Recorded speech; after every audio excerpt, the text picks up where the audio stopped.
2 years ago, now retired Navy SEAL Eddie Gallagher stood accused by many of his own men of horrific war crimes. Gallagher was ultimately acquitted of all but one charge, but the story doesn't end there. Here's National Security Correspondent David Martin. This platoon of Navy SEALs went off to war in 2017 as a band of brothers. By the time they came home, some of them had turned on their leader, Eddie Gallagher, a man they once revered. When I found out he was my chief, I was excited. I saw how he did business and ran our training. He was always motivated. That's exactly what you're looking for in a chief. Former SEAL Josh Vrenz was a member of Alpha Platoon. Did you see him as a role model? Absolutely, he was someone I looked up to.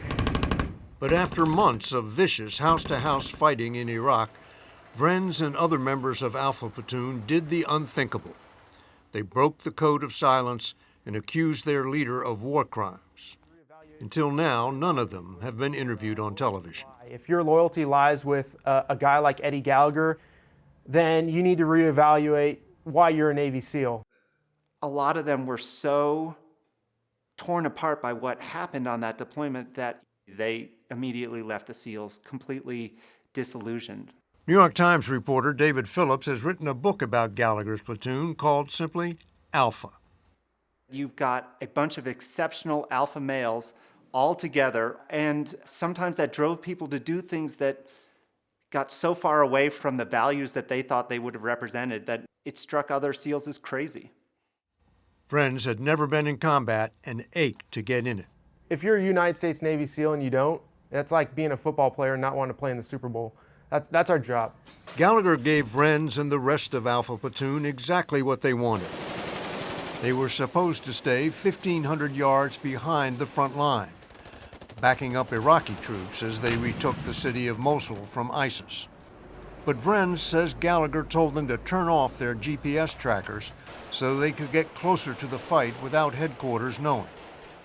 Originally, that was Eddie's idea, but at the same time, we were signing on with it. Anybody that wasn't cool with it was kind of labeled as a coward. The rest of us, we want to get after it. And, unfortunately, that meant breaking the rules. There's a subculture of SEALs who feel that to a certain extent they are above the law and should be. That the real fighting, the dirty fighting that must be done by unconventional forces sometimes isn't as pretty as the rule book makes it sound. Some members of Alpha began to believe Gallagher was needlessly risking casualties, exposing his men to enemy fire on this rooftop, for instance, where a helmet cam captured the moment one of them got hit. As Phillips tells it, some days Gallagher would hole up in a sniper position and come back bragging about his kills. At first, the SEALs passed it off as just talk. And then some of the platoon started to see what they thought was his bullets actually connect with old men, with school-age girls, and they had to realize, wait a minute, all those stories Eddie's been telling, maybe those aren't jokes. Then the Iraqis brought in a barely conscious ISIS fighter who had been wounded in an airstrike. A helmet cam showed Gallagher taking charge of the prisoner. The rest of that video has vanished, but 3 SEALs said they witnessed Gallagher stab the prisoner.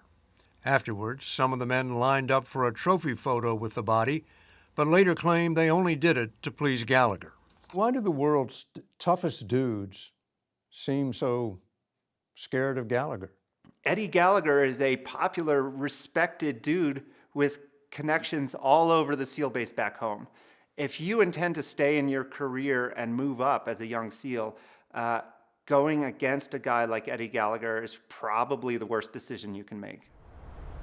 11 months later, Vrenz and other members of Alpha told NCIS what they say happened. He's so toxic at this point. They were not just diming Gallagher out. They were breaking the code of silence. How am I supposed to teach my kid between right and wrong and look him in the eye if I'm not doing everything that I can? Gallagher was charged with premeditated murder, but the prosecution's case fell apart in a made-for-TV moment when their star witness suddenly confessed that it was he who killed the prisoner.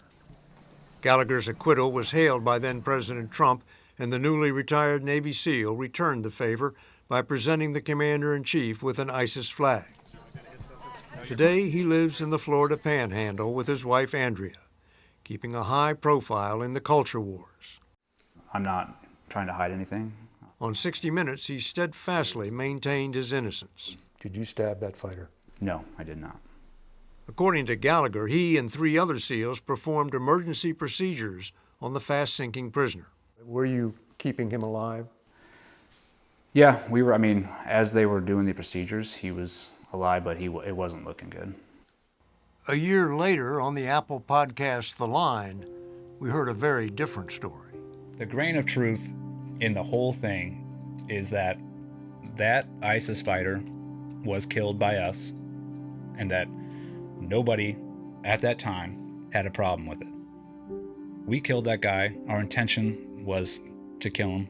Everybody was on board. Not one person. Your intention was to kill him? It was to do medical scenarios on him until he died. Is that nursing to death? Yeah, if you want to put it in a nice way. Dan Taberski conducted that interview. Were you surprised? Shocked. Just on the floor shocked. Couldn't believe it. Could not believe it. After all this time that he was willing to change his story like that was incredibly shocking for me. Incredibly surprising. Gallagher's attorney claims the editing of Taberski's interview was misleading. The Navy says the case is closed. For Josh Friends and other members of Alpha Platoon, the case of Eddie Gallagher remains open. His story just keeps changing. The only way he's going to heal and come out on the other side of this is if he comes clean. His greatest punishment right now is living with himself.